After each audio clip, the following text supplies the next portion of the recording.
Thank you, Ted, and thanks, members of the forum, for having us here to discuss this important topic.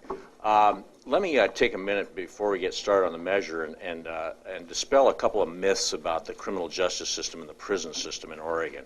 I think you should know right out front that 74% of convicted felons, 74% of convicted felons in this state do not go to prison. They get probation. 65% of the type of people we're going to be talking about in these measures, property criminals, get probation. So for those who are inflicting upon you the notion that we've created some kind of a penal colony in Oregon, that's just not true. We spend, in fact, we have about 4/10 of 1% of our population is in prison. We spend 7 cents out of every taxpayer dollar on prisons. That's out of the general fund and lottery budget. Out of the all funds budget, it's about 1.7%. So I kind of just want to set the stage for you and tell you where we are with prisons today and prison spending.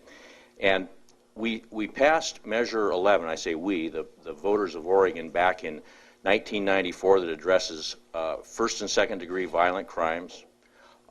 The opponents of that measure, criminal defense attorneys, families of violent criminals, the ACLU and others, attempted to remove that measure, and it was put on the ballot in 2000 as Measure 94, and the voters of Oregon, in their great wisdom, rejected that by 75% of the vote.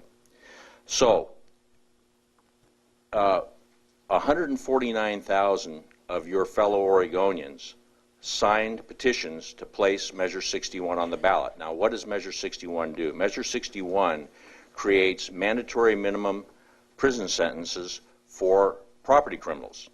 And what kind of criminals are we talking about here? We're talking about criminals who break into your home, first-degree burglars. We're talking about people who take your identity thieves, and use it to break your bank accounts with. We're talking about Class A and B drug offenders here. These are not drug users. These are people who manufacture and deal drugs, and in some cases deal drugs to your children. We're talking about forgery in the first degree, motor theft, motor vehicle theft, and theft in the first degree, or a burglary in the second degree, which is a burglary of a business. So these are the types of crimes that are being addressed by Measure 61. Now, why did we put 61 on the ballot? Since 1989, Oregon has been in the top 10 in the rate of property crime in the United States, with number 1 being the highest, number 50 being the lowest. For 4 of those years, we were between number 4 and 7. We bounced around between number 4 and 7. Now, I will tell you that in the last report, we had quite a dramatic fall in property crime. It dropped about 16 or 17%. However, we're still in the top third of a property crime, in the rate of property crime in the United States. So that's what set the stage for Measure 61. Now, unlike violent crime, I'm guessing if I asked the audience how many of you or your family have been touched by violent crime, murder, rape, drunken driving, homicide, assault, kidnap, armed robbery, I'm guessing there'd be very few of you who'd raise your hands. However, I'm guessing that if I asked you about having your car stolen or having your home broken into or having your identity taken, I'd see a lot of hands, because it touches a lot of people in this state. And it's not just about crime. For the victims and for society, it's a quality of life issue. Now, the first set of crimes that I mentioned, the Class A and B drug dealing and manufacturing and first-degree burglary, that's when somebody breaks into your home, and ID theft, those all call for 36-month sentences.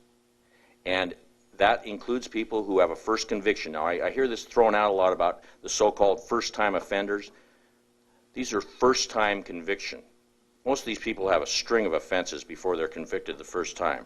For forgery in the first degree, motor vehicle theft, theft in the first degree, or burglary in the second degree, these sentences call for, or these crimes call for sentences of 14 to 18 months. So we're not talking about long sentences here. And in those cases, these people have to have a predicate. In other words, they have had to have committed either 2 misdemeanors or 1 felony. So these are not first-time offenders for that second class within Measure 61. We encourage you to vote yes on Measure 61 if you want to ensure that these people go to prison. Now there's another ballot on the measure. It's ballot 57. It was placed on the, or I should say another measure on the ballot. I got that flipped. It was placed on the ballot by the legislature. And I would say this, in today's world under present law, it takes 4 predicate felony crimes to go to prison. You only go to prison on your 5th property crime in the state of Oregon. You got to work hard to get into prison. Measure 57 continues that tradition. Now, yes, the sentences are longer. However, they still call for a probationary sentence on the first go-around. The last thing I'll say about Measure 57 is this.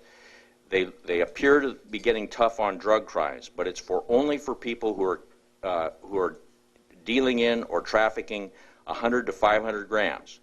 So that means that your average drug dealer out on the street who has 40 grams in his pocket, and that means 160 doses, selling it to your children, will still get probation under Measure 57. So I appreciate very much your time. Again, I encourage you to vote yes for 61 and no on 57.